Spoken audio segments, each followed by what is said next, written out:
CHÉOS exists to improve health outcomes for BC, Canada, and the world. Learn more at chaos.ubc.ca.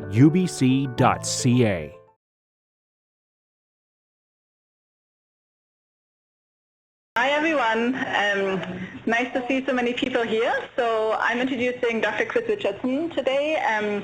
He's the program head of Psychosocial Epidemiology at CHÉOS and the research associate at the UBC. The special announcement for you. White for R2 East. Code white for R2 East. Code white for R2 East.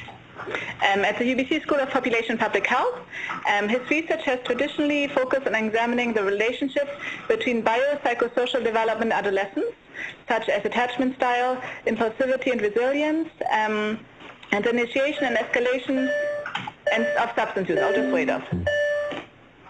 Okay. Code blue for R2 East. Code blue for R2 East. Code blue for R2 East. Good. More recently, he has applied his knowledge of clinical epidemiology and psychometrics to a range of projects that seek to address the mental health needs of high school and university students, homeless youth, and men with a history of incarceration. Today, he will be discussing a recently initiated project focused on working with formerly incarcerated men to identify opportunities to raise awareness of the links between trauma, resilience, substance use, and other health-related behavior.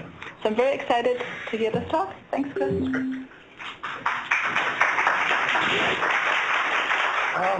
Yeah, thanks for that introduction, Anne, and thank you everyone for coming. This is a new project for me. Traditionally, I've done a lot of traditional epidemiology, so a lot of quantitative and statistical modeling with big databases. But I've also worked as a frontline worker in a homeless men's shelter in Surrey for a few years. I've worked quite a bit with homeless youth with the Inner City Youth Program, which has now become Foundry. So again, with the Vancouver population, and where's ICO back there? Worked with ICO on some studies looking at neurocognitive functioning. And then also had some personal experiences with what happens with youth once they end up downtown, especially downtown East Side and among Aboriginal youth. So I have that mix of a lot of quantitative epi training on the determinants of health, but also a lot of frontline experience and just starting to see what works, what doesn't work, and how sometimes ideas we might generate in academia or as an epidemiologist or reviewing the literature say, oh, well, let's just implement this programming or tell these guys to do this or that. And why on the ground it might seem like it initially works, but 6 months later, nothing's changed, and you see a lot of cycles repeating over and over, and whether that's related to substance use or risk-taking, getting a job among youth, whatever it might be, things are a lot more complex, and getting people to change really started nagging at me, say it's a lot more than producing things that just seem to make sense. It's a lot more complex, and we need to start addressing that complexity.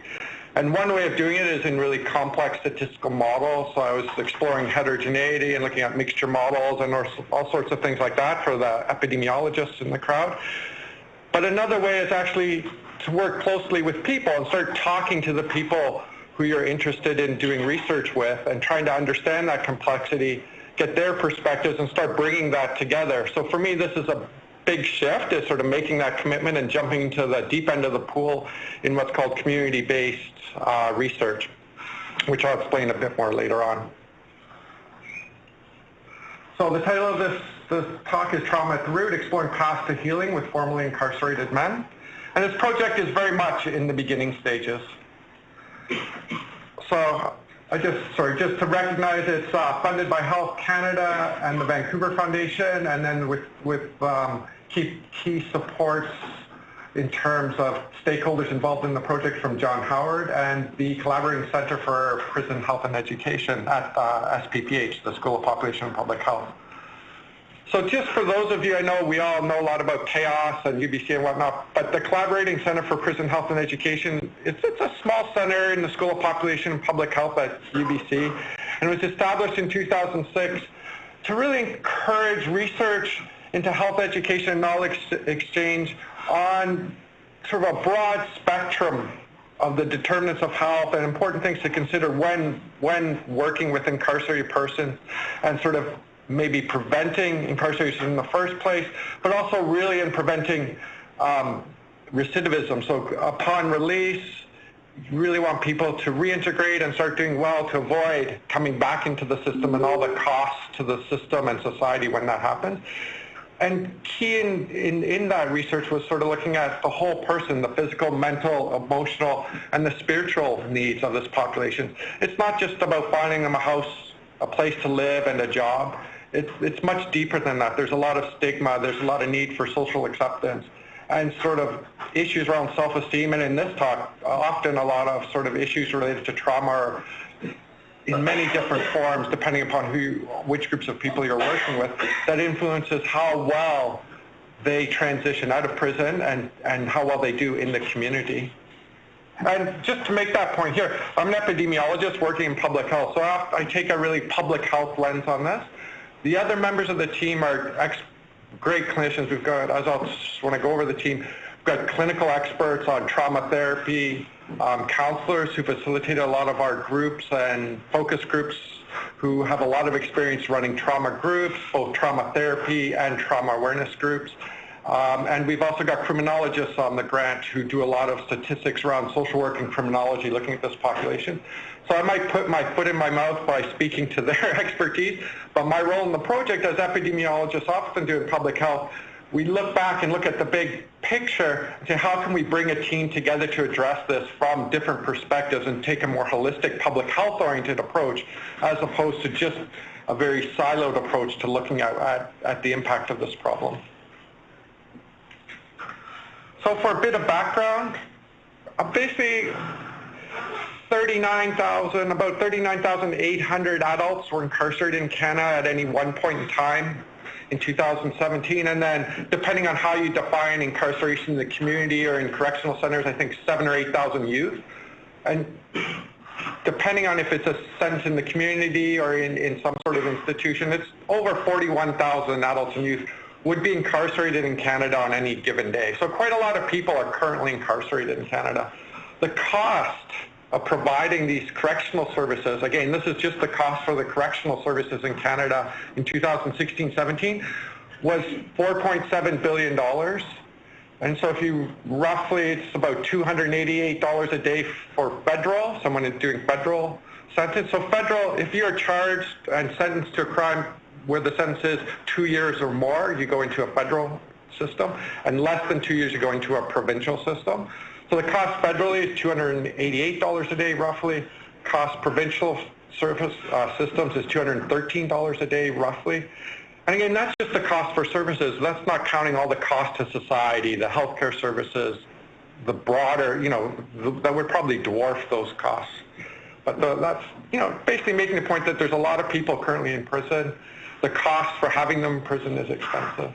And when we look at those people, the majority are males. 86% of custody admissions in provinces and territories, so those are provincial sentences, less than 2 years, are male. And in federal institutions, about 92%. So a large proportion of people in the correctional services are male.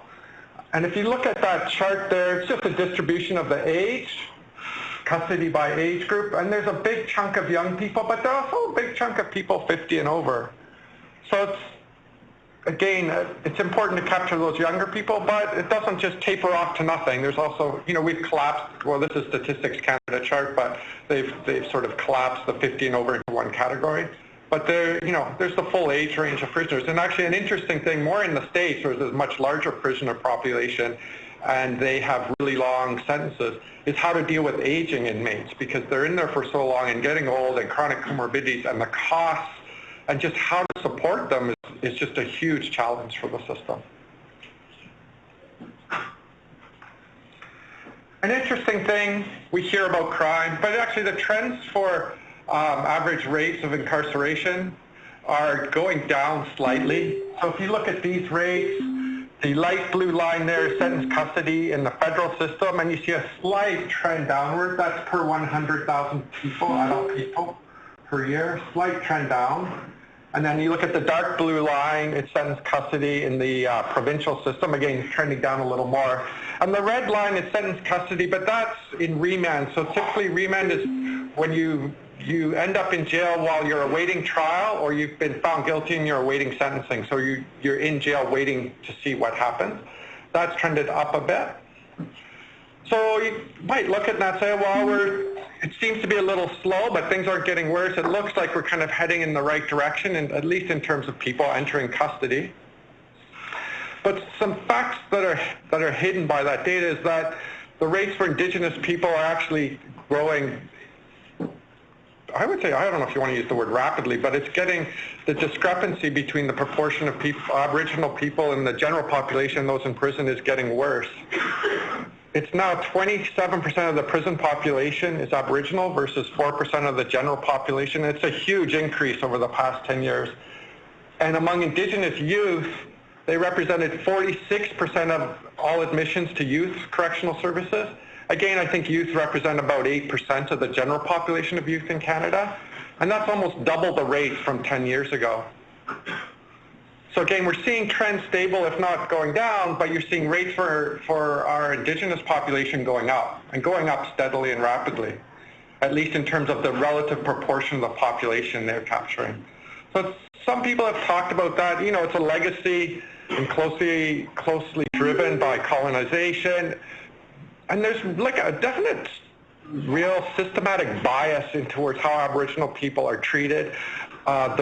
Their rates of arrest, their rates of sentencing, parole violations, how they determine the sentencing is they often have checklists that are strongly influenced by and biased by factors that might be more associated with Indigenous communities where they live. So there's a lot of work that needs to be done to sort of figure out and change that and figure out why that's going on and how can we support communities and support people to reduce that discrepancy in rates of admission to prison.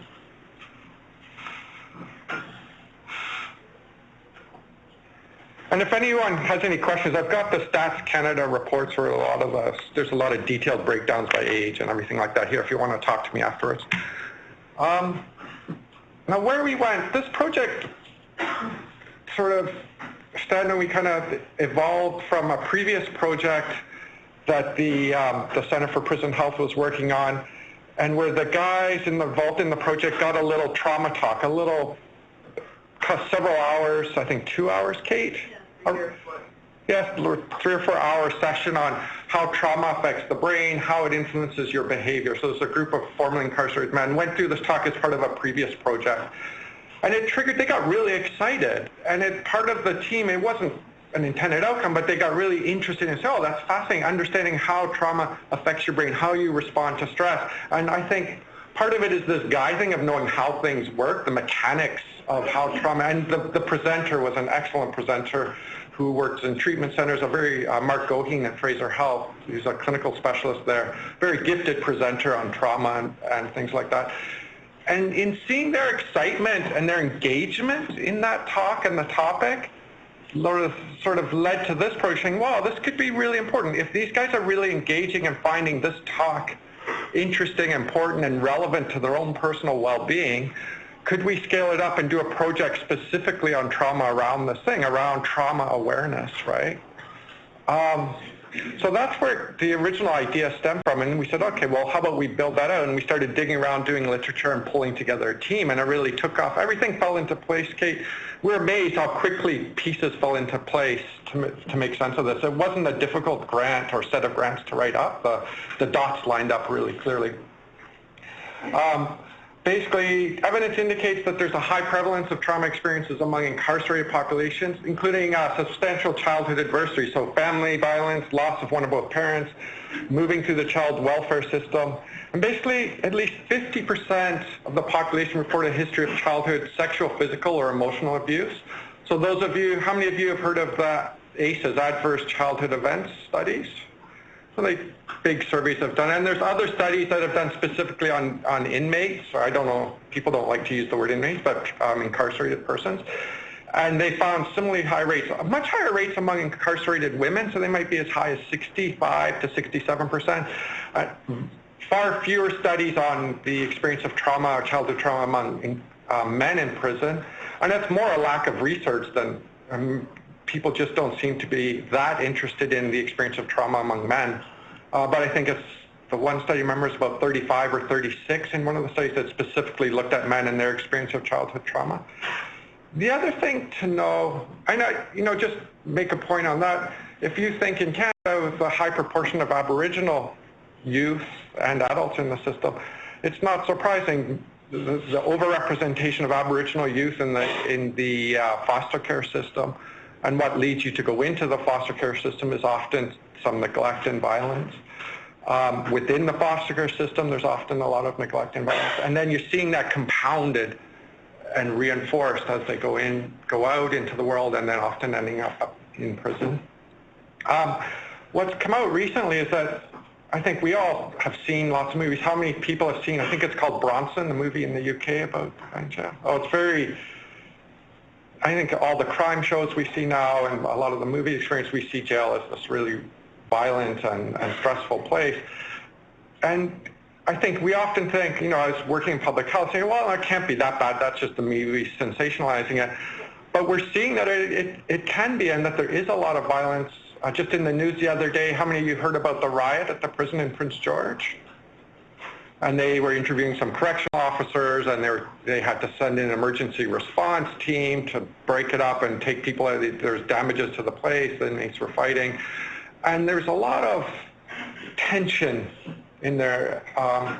The West Coast Prison Justice Society and the Prisoners' Legal Services just released a few months ago a report called Damage Control, Use of Force in the Cycle of Violence and Trauma in BC's federal and provincial prisons. So that just came out, I think, a month ago, and if you're interested in that, I encourage you to look at it, because it looks at law and policy governing the use of force by correctional officers and it interviews over 100 federal and provincial prisoners. And actually they share a lot of the stories and content of the interviews with the prisoners, and make 87 recommendations for change. So what you're seeing is a lot of people with a lot of experience of childhood trauma and related coming into the prison justice system and experience a lot of violence and what you say re-traumatization in prison itself. And it is a violent place, and it's a difficult place to work, but you're seeing an environment where they're almost being re-traumatized, that response to trauma, whether it's maladaptive or adaptive, being reinforced.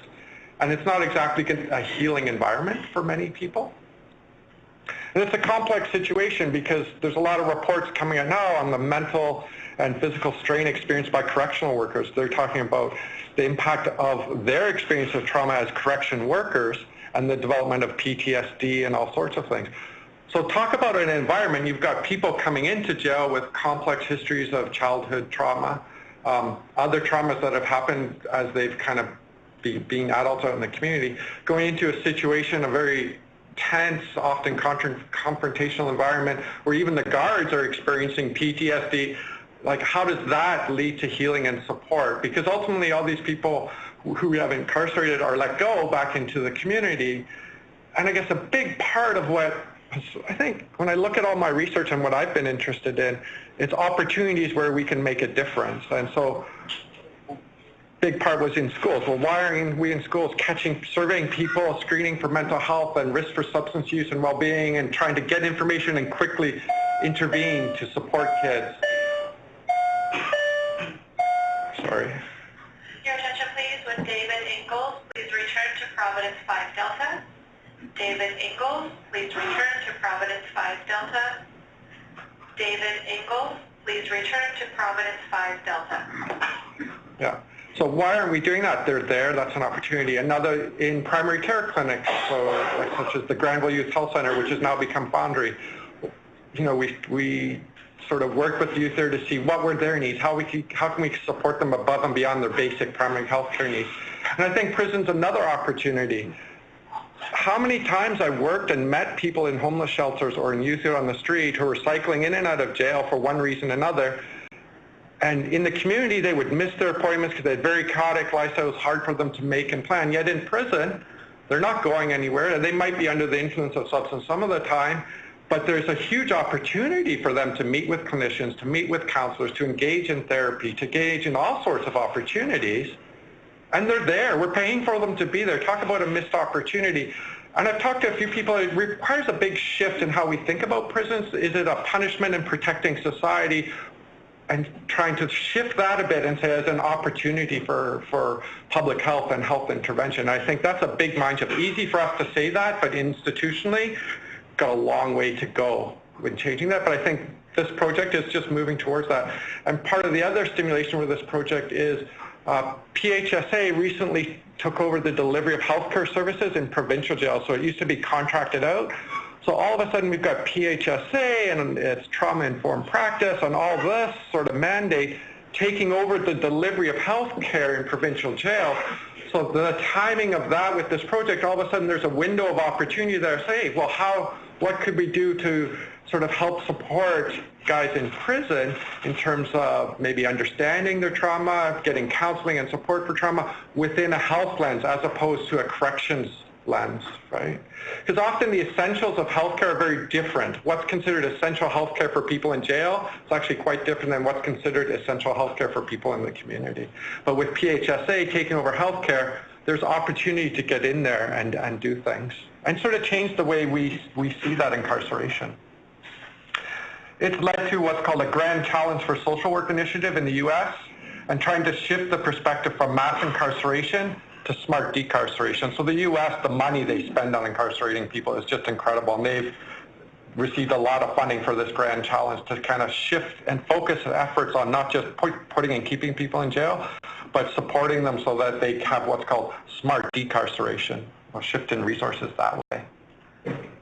I'll just quickly, how many of you kind of heard about trauma or aware of how trauma affects your behavior?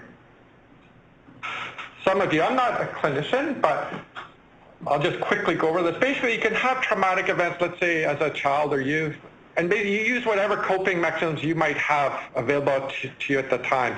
So you might not be able to escape, so you can sort of trigger a fight or flight response. You could freeze or dissociate. You do whatever you can to get through that experience of trauma at the time. And it might be a severe, intense, single episode or multi-episode traumas, or it might be a lot of ongoing things. And basically, you just do what you can to get through that process. But your body learns from that, and you get a sensitized nervous system, you get changes in the brain and how you respond to traumatic events, and it changes the way you react to those threats in the future. So it's more than just learned. It becomes sort of a hardwired reaction to stress, and the fight or flight response can be really triggered quite quickly with a lot. And again, it's a very wide spectrum. Not everyone exposed to trauma develops one certain sort of typology of responding. Some might end up with more severe sort of post-traumatic stress disorder. Other ones just might have sort of problematic coping and how they deal with stress and the triggers they have from different situations. So it's a broad spectrum. But basically what happens is those previous exposures to traumatic events can really change the ways in which you react to stresses in the future, not just threats to your life, but just really subtle threats or emotional states or memories, or someone cuts in front of you on the highway, or someone gives you a dirty look or something like that. It's almost it can trigger a very quick, almost automated fight or flight response. And some of the guys are running, like, why do I trigger and just punch people out so quickly? That's what I've run into my focus group, say, someone gets me and all of a sudden I just quickly rigged self-protection, fight or flight. And that's because in some situations earlier in their life, that was probably really adaptive and worked. Like, it kept them from getting beaten or killed or whatever it might be. But their brain reverts to that subconsciously when someone cuts in front of them a line or gives them a dirty look or says, oh, we can't help you with this, or you're going to have to wait another hour. And it's not necessarily a consciously sort of higher cognitive function making the decision to act that way. It's almost an automated response, right? And that's the trouble, is enabling people to understand that, which helps explain some of their behaviors that maybe can go a long way in them understanding what supports they might need to move forward with their lives. So some of the responses to current stresses can be retreat. So you get isolation, dissociation is where you dissociate yourself from your situation and what's happening to you, depression, anxiety. Some will resort to substance use and end up with substance use disorders, eating disorders. You can get self-harming, cutting, suicidal actions. The other ones that we see a lot among guys is aggression, violence, rages, and threats. And these are inappropriate in the community setting, but they might have been effective and appropriate, maybe not appropriate, but the only thing they could do in those earlier life stages. And this also relates to a lot of physical health issues. So it's shown that these things, I think, probably through neuroendocrine activation and things like that affects heart disease, lung disease, autoimmune disorders, and obesity. Again, through all the neuroendocrine system, it can affect all different parts of your body. That hypervigilance, the adrenaline, all that stuff can affect broad-reaching aspects of how well you're doing. So you can imagine that. Picture this. Guys with a lot of experience of trauma in their childhood and sort of in their lives after childhood, ending up in jail in this trauma-filled environment where even the guards are experiencing a lot of trauma. And then you've got these hardwired, how do you think that affects their ability to sort of heal and recover in prison? So in a sense, it often serves to reinforce and maybe even cultivate other more maladaptive responses to trauma, because people will use whatever they can while they're inside to deal with stress and threats to them. So that's what led to this study. It's a partnership between John Howard Society of Canada. So John Howard runs a lot of the halfway houses, so that's people incarcerated or released into the community, so they run a lot of halfway houses across Canada.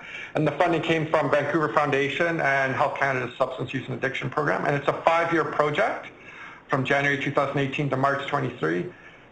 And a big part of this was taking what's called a community-based participatory approach to working with formerly incarcerated men, so men who'd been in prison but were living in the community, because they were easy for us, like it's hard to go inside and build a 5-year project working with guys in jail. So we could work with guys who were recently released, who had spent a lot of time in jail, to help develop this project and shape it as it went. And it was tricky writing a grant saying this is a community-based participatory project. It could change depending upon the input of the team as we went along. And we explicitly built that right into the grant, right from the beginning, because we could say how we do this could change quite a bit depending on the input from the guys involved in the study and our stakeholders.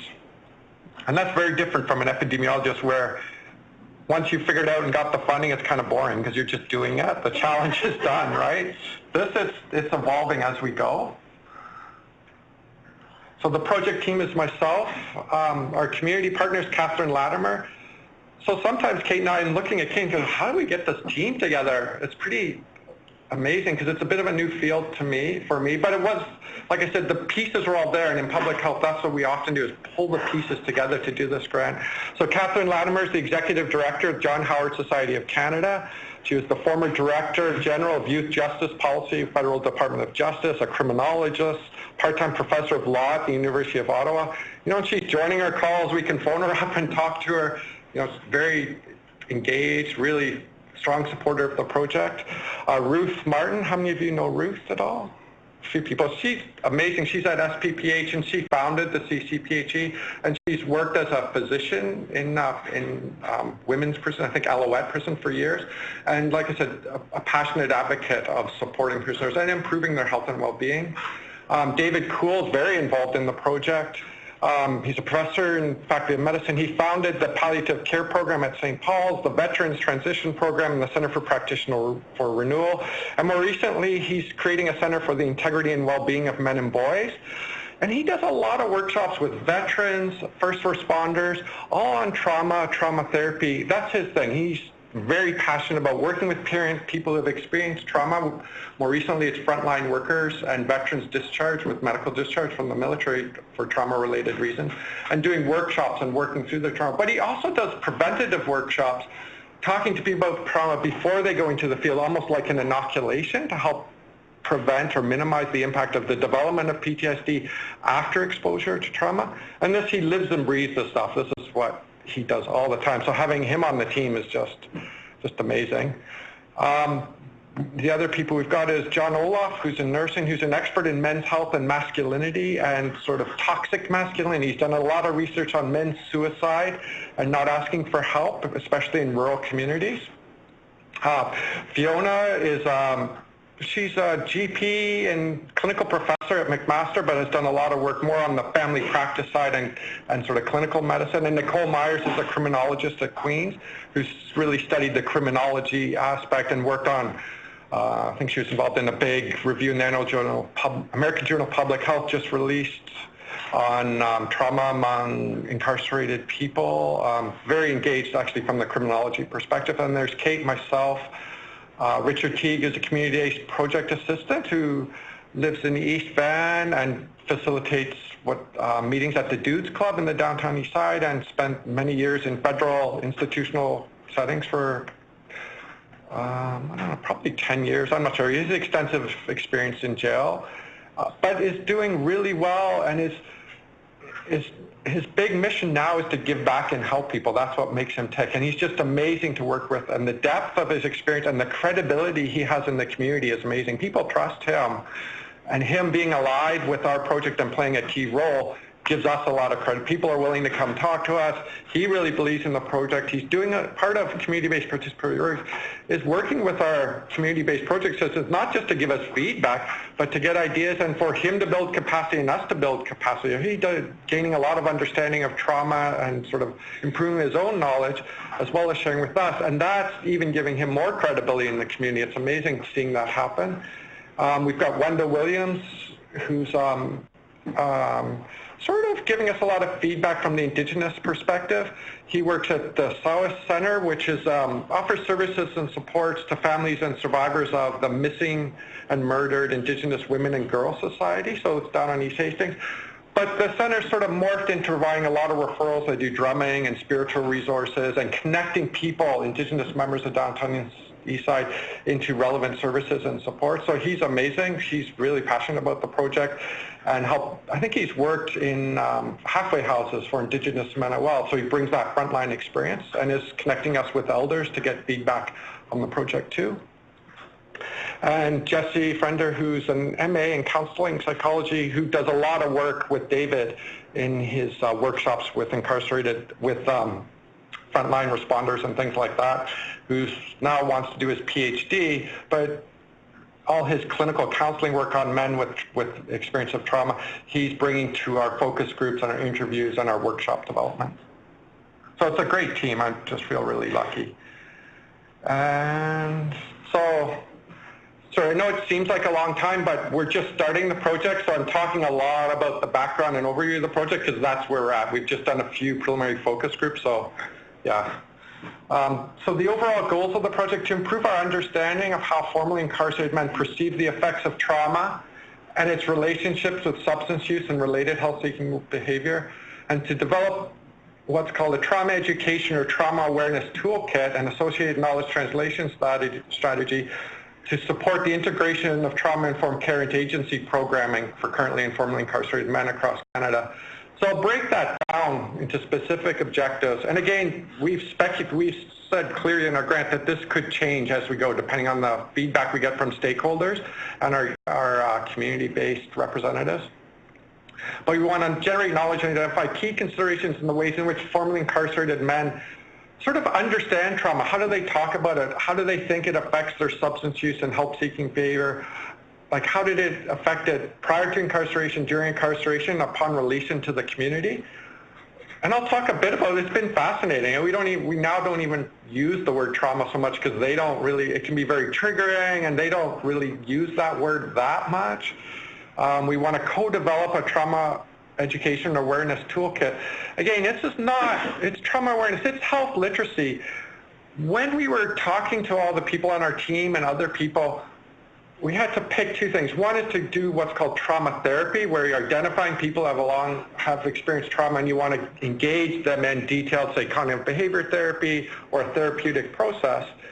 And that's fine, but it's very resource intensive and would hit a small portion of the population. Trauma awareness is more a broader health literacy tool that's relevant to everyone, not just people who have experienced trauma, but it's sort of developing understanding of how trauma can affect the way in which you respond to stress, the way in which you might respond to threats or challenges, the drivers for why you might use substances and might relapse to substance use upon abstinence if you're trying to achieve abstinence. So it's that understanding and not necessarily focusing on your specific experience. And what people find it interesting, it's useful for their own understanding, but useful for them to understand the experience and behaviors of people around them. So again, it's that awareness, health literacy angle we wanted to hone in on. And that's part, how many of people have heard of trauma-informed practice? It's being implemented everywhere.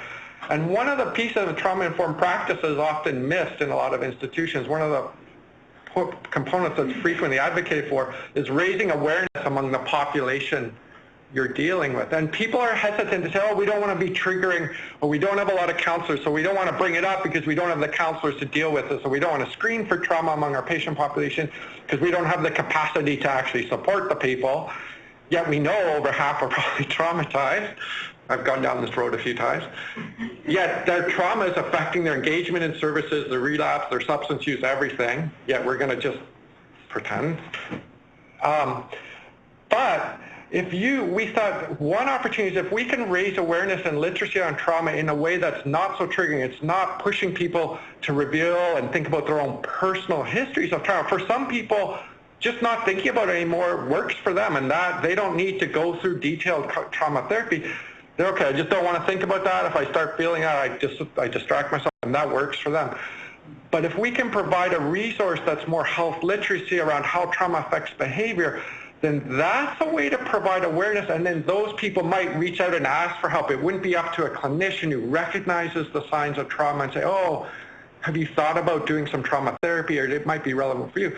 This empowers patients to say, hey, I've got some understanding. Maybe I need to ask about some trauma-specific support, as opposed to relying on a clinician to pick it up because they've been through some trauma-informed practice training. The challenge is doing it in a way that's not triggering, that doesn't lead into sort of, a big problem where you have to pull in resources, and if they're not there, then it can be very challenging. That's the biggest challenge with that, is trying to do it in a way where the institution says, I don't have the staff to support this. Well, if we can do it in a way that's not triggering, then I think it can be a very powerful tool. And then people have a sense of where they might in the future want to ask for some support and some counseling. So that's the trauma toolkit, or we call it an education toolkit, but it could be an awareness toolkit. We want to work with men to get the language right. As I was saying before, I've seen so many interventions develop, but then the guys don't engage. So we need to use their language and work with them and how to develop in a way that they will really engage and sort of get some meaning out of it. And we want to develop a facilitator's guide to support implementation promotion. We're going to spin from that off will be a photo voice project. Any of you have worked in photo voice where guys will go out and take pictures. So guys who are involved in the development of the toolkit and that go through some modules will go and do a photo voice project talking about how the information and knowledge they gained through that part of the project changed their understanding of trauma and the way in which it influenced their lives. So that's, and we'll get some photos and some videos. I think it will be great material to put together in the promotion of the project and the results. And then we've got integrated knowledge translation with key stakeholders in provincial and federal corrections, as well as direct members on the team, continually checking in with them on how we develop these resources so that they align with resources they're planning to implement. So with Catherine Latimer, John Howard, we want to make sure we make a resource that will fit well with the resources they're planning to implement in their programs. We don't want to make a standalone resource that no one works. Say, well, we need to change it a little bit so that people at your halfway houses would feel comfortable doing it. Or if you're developing a peer health program or peer health ambassador or whatever you might call them, do we need to tailor the facilitator's guide for peers so that they could do it with men in your halfway houses? So working with stakeholders on that. And then we want to evaluate it in some pilot tests. So run the programming through men in the community, men in federal and provincial institutions, have them go through the material in one way or another and see what they think. How does it affect their knowledge, their attitudes, their understanding of trauma, and how useful it is? And again, we'll be closely working with our stakeholders the whole way through. We'll take a community-based participatory approach, which I've talked a lot about. And again, the big part of this is bringing the guys who ultimately be receiving this, bringing their voice and what they think will work into the picture, because it's so hard to engage these guys. They get a lot of programming that's mandated for substance use counseling or violent offender counseling, and they go through it and just tune it out. Like they're forced to go through it and they don't really engage. We want to really look at empowerment, social action, community capacity development in the guys we work with. We find that is really core to this type of approach, but also important to the success of the project, because the guys on our team get passionate and build their capacity, and that leads to a more meaningful project, and then they're more passionate about spreading it and engaging other people in the project. We'll develop a better, more meaningful project. It takes a long time to get this going too. It's not quick. And having that integrated knowledge translation with stakeholders. And guiding principles. So this was adapted from the Essentials of Trauma Informed Care by Nancy Poole. How many of you know Nancy Poole? So yeah, for sure. So I worked with Nancy way back when I was a grad student as part of Nexus, which was a big thing on, I can't remember what it stood for, but looking at addiction and gender and sort of intersectionality of the social determinants of health and addiction. And Nancy with Lorraine Graves was a key part of that. And then I ran into Nancy's document again, and she was at the Centre for Excellence for Women's Health of BC Children's, and she had put together sort of the essentials of trauma-informed care, and we adapted some of these guiding principles for the project that really shape and kind of are really important to how we proceed. The notion that trauma awareness includes understanding the impact of trauma of one's development and the adaptation of substance use as a coping mechanism. And I think a lot of guys get really frustrated. They feel judged and labeled. Said, why did you relapse? You did all this work and you went out and relapsed and you're back again.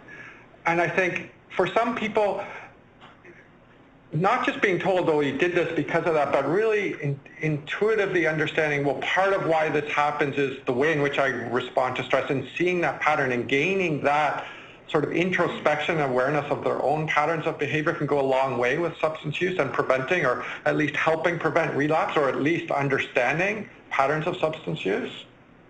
And the men who engage in the project will gain that knowledge themselves and help share it through the products we develop.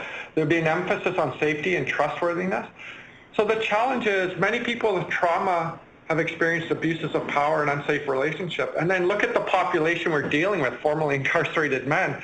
It's so quick. Some of these guys will quickly just do whatever you say. Oh, that sounds great. Yeah, you're right, da, da, da. And like, making sure it's a comfortable and supportive environment where you can bring out their knowledge and expertise takes a long time. And building that trust where they feel comfortable sharing their opinion. And our community assistant now, it's too bad he couldn't make it here, but he would laugh. He'd say, sometimes we have trouble getting him to stop talking because he's so engaged. And so we have to say, okay, Rich. But it's just a sign of how engaged he is and how comfortable he is sharing his knowledge and ideas working with us.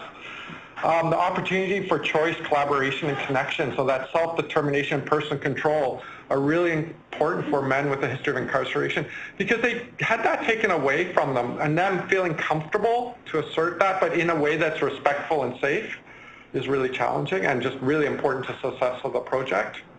And that's because we want that meaningful engagement. That's, like I said, I've seen so many resources developed and they look great, but they don't really make a difference. And then you see something that creates a spark in guys. They listen, engage, it adds some self-awareness of whatever it might, however you want to conceptualize it, but that makes all the difference. It's almost like having a professor that changed your whole life because they were able to present something in a way that really resonated with you, and that's a talent. You can't just do that from books. You've got to really work with the community. It takes a lot of thought, and it doesn't necessarily need to be complicated. And we want to be strengths-based and skill building. I know the focus of this grant is on trauma, but it's really now trauma and resilience informed awareness. And what we're doing is weaving in a lot of the theory on resilience and how resilience is developed, and then the biological and neurological basis of resilience will be woven into this project all the way through. And that came from our initial interviews and focus groups, really putting an emphasis on that. So it's not trauma deficits focused, but actually much more resilience focused, but with trauma interwoven. So what we've done, the key activities will be focus groups of interviews, which we just finished. We'll be doing these workshops to begin going over the detailed content to train up the people working on the project, and then also doing the Photo Voice project, and then we'll be developing the resource and piloting it. And we've run the focus groups. I'll just go over by 3 or 4 minutes. So I've got 2 slides left. We've run 3 or 4 focus groups, 4, and we've done a few interviews, and we just finished them a couple weeks ago. And the main objectives was just to get a feeling from guys who've been incarcerated on sort of what was it like how did they understand trauma and resilience, what things worked for them and didn't work for them, what led up to them becoming incarcerated, what things were stressful, how did they manage that stress, how did it relate to their substance use, how did they talk about trauma and resilience. It's all kind of woven in, just getting a sense of how they think about it and talk about this and the role of trauma and substance use in these guys' lives. And so we integrated a total of 18 guys. A lot were over 50, but the chunk were under 50. We're trying to get some younger guys, and we've actually talked about spinning this almost like the wisdom of the elders, but not to use such a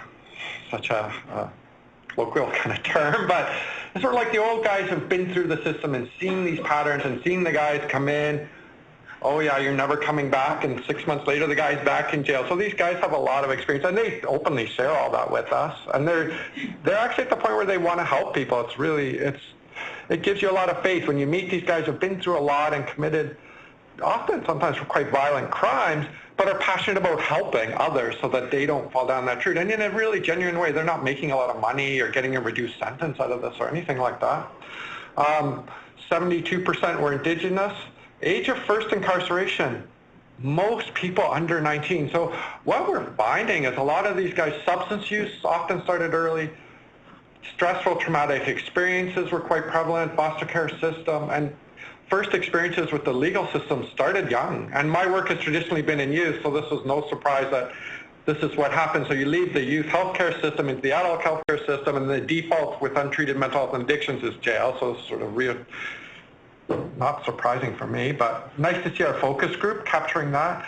We had guys who had been incarcerated a long time. Quite a few had been in over 10 years, and then a big chunk had been in under 10 years. Quite a few weren't employed, but in a range of housing options, and quite a few had received some supports for trauma and PTSD, often through mandated programming as part of being a violent offender or for addictions treatment of some form. So they'll include a module on managing your emotions or other things like that. But someone said, oh yeah, I had to do that 3 times. And then eventually a few years later, the penny dropped and I started to understand why I had this trigger, and I started thinking about how to change it. It wasn't like I went through it once and it sort of led me to think about my situation and change my pattern. It doesn't work. You've got to, that's where the work comes in, is how to create a really engaging resource. And some of the initial themes that came out were the importance of support from spiritual, cultural, and having it delivered in a peer or a trusted person delivering this material, and definitely not programmed and delivered by an outside person that they don't know. Last thing I said, we don't want it to be a skills-based thing, and we thought of calling it some sort of skill-based program, and we don't want to call it be programmed up. That was something that turned them right off, the whole notion of a program or a skill. And really the best thing they said would be if it was peer-delivered or peer-based from someone they really trusted. Again, some counselors would fall into that, and again, the strong spiritual, cultural, especially for First Nations. The other thing they found, keeping busy and feeling included, and that was more generally upon release, was really important to sort of avoiding substance use and reincarceration. And that's where that sense of a community, and again, the peer-based programming aligns with that well, because a peer is living at someone you trust, creates a sense of sort of community in some ways. And just another interesting point, a lot of the guys talked, especially with their substance use, it wasn't just what they learned from their programming or counseling or whatnot. It was an internal shift in perspective. I just decided to stop. I'd had enough. And was I went to this workshop, I understood things, and I led and did A, B, C, D, and I stopped using. Something changed inside, and that was a big turning point in their substance use trajectories. And I think that's where this understanding of how trauma might, for some people, contribute to that internal shift in perspective. Some people, it's the death of a loved one or the birth of a child, having a baby, and all of a sudden, I quit drinking and did that because I had a kid. Or it might be something else. And I think it's contributing to that internal shift in perspective through awareness of how trauma affects behavior. We would contribute to that. And we're just starting to look at this data, a lot of additional themes that could emerge. And this is sort of where we are. We're just in that first line of focus groups and interviews. We'll be starting to do some workshops and engage. We have integrated connections with our stakeholders, so every few months we're checking back in. So we're just sort of over in October there, reconnecting with our stakeholders now that our focus groups are done, and starting to train up a bunch of guys. And then we're going to move into developing the resource and the photo voice project, and we went there. So that's it. Any questions? Or I don't know.